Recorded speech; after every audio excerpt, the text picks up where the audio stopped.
तो expectation of Z बार का मतलब है expectation of z1 plus z2 ना बेटा।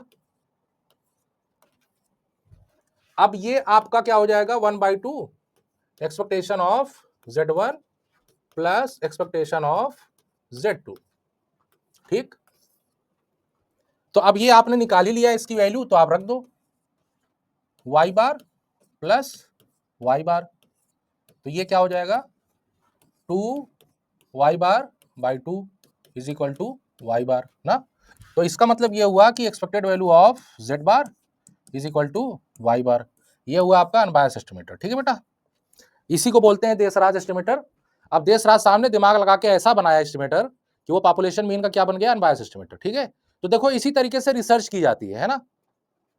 अगर आपका मन करे आप एक और एस्टिमेटर और बनाओ थर्ड सैंपल साइज का, है ना, लेकिन उसके लिए आपको क्या निकालना पड़ेगा, प्रोबेबिलिटी निकालनी पड़ेगी, है कि नहीं बेटा, बोलो समझ रहे हैं ना बच्चों।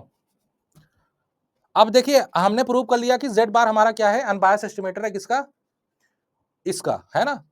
तो अगर आप चाहो तो इनको इस एस्टिमेटर को उस फॉर्म में भी लिख सकते हो, इस फॉर्म में y1 y2 के फॉर्म में। तो आपको क्या लिखना है, z1 z2 को y1 y2 के फॉर्म में लिखना है ना।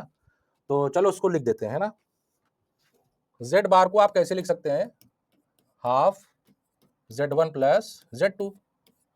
अब ये हाफ ना, z1 की जगह क्या लिख सकते हैं, y1 upon n p1 plus 1 upon capital N y1 plus y2 1 minus p1 upon p2। ठीक, और ये क्या बन गया, दिस वन। तो अब बेटा बताइए 1/2, अब इसमें आप लोग देखो 1 अपॉन n कॉमन है तो इसको कॉमन ले लो, और ये देखो आपका क्या बनता है y1 upon p1 plus y1 plus y2 1 minus p1 upon p2, है ना, ये बना। फिर आप इसको कैसे लिख सकते हैं, 1 अपॉन 2n, ये तुम्हारा बन जाएगा y1 कॉमन ले लो 1 plus p1 upon p1 plus y2 1 minus p1 upon p2, है ना। तो कभी कभी एग्जामिनेशन में आपको y1 y2 दे देगा और सिलेक्शन प्रोबेबिलिटी दे देगा ना। फर्स्ट ड्रॉ पे देखो, फर्स्ट ड्रॉ पे जो सिलेक्शन प्रोबेबिलिटी होती है उसको इनिशियल प्रोबेबिलिटी भी बोलते हैं। ठीक है, नोट कर लो इसको, फर्स्ट ड्रॉ जो प्रोबेबिलिटी होती है प्रॉप्स उस लड़की के अंदाज में, तो उसको हम लोग क्या बोलते हैं, इनिशियल प्रोबेबिलिटी भी बोलते हैं ना बेटा। एग्जाम मतलब कॉपी बुक्स में शायद इनिशियल प्रोबेबिलिटी से ही नोट करते हैं कुछ लोग, लिखते हैं, है ना। इनिशियल प्रोबेबिलिटी मतलब फर्स्ट ड्रॉ पे जो प्रोबेबिलिटीज है। ठीक है, तो आप एस्टिमेटर जैसे ना एग्जामिनेशन में आपको क्या देगा ना, कहेगा y1 y2 की वैल्यू दे देगा और इनिशियल प्रोबेबिलिटी दे देगा। ठीक है, और कहेगा कि देशराज एस्टिमेटर की वैल्यू बताओ, तो बस इसी में पुट करके वैल्यू निकाल लो, है ना। अब देखो आपने अनबायसनेस आपने प्रूव कर दी, तो सेकंड आपका क्या होता है, वेरिएंस निकालना, है ना। तो वेरिएंस आप कैसे निकालोगे, वेरिएंस ऑफ देशराज एस्टिमेटर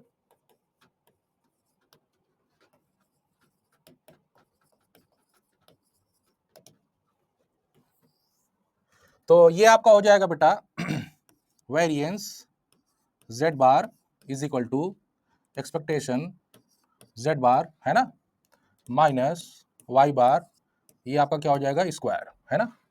तो आप इसको कैसे लिख सकते हो, expected value of z bar square minus y bar square, है ना, ऐसे लिख सकते हैं कि नहीं, देखिए बताइए ऐसे लिख सकते हैं।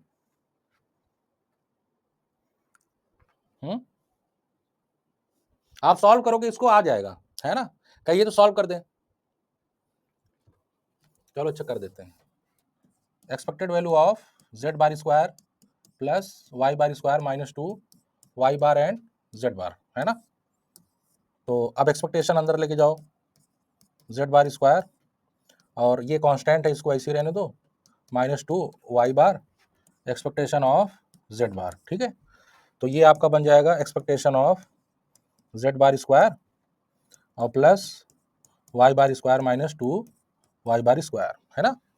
तो देखो वही आ गया ना, तो ये आपका आ जाएगा expectation of z bar square minus y bar square. ठीक है बेटा, देखो तो अब आपने क्या करना है, expectation of z bar square की वैल्यू निकालनी है, और y बार स्क्वायर तो आपका कांस्टेंट है ही ना बेटा, बताइए।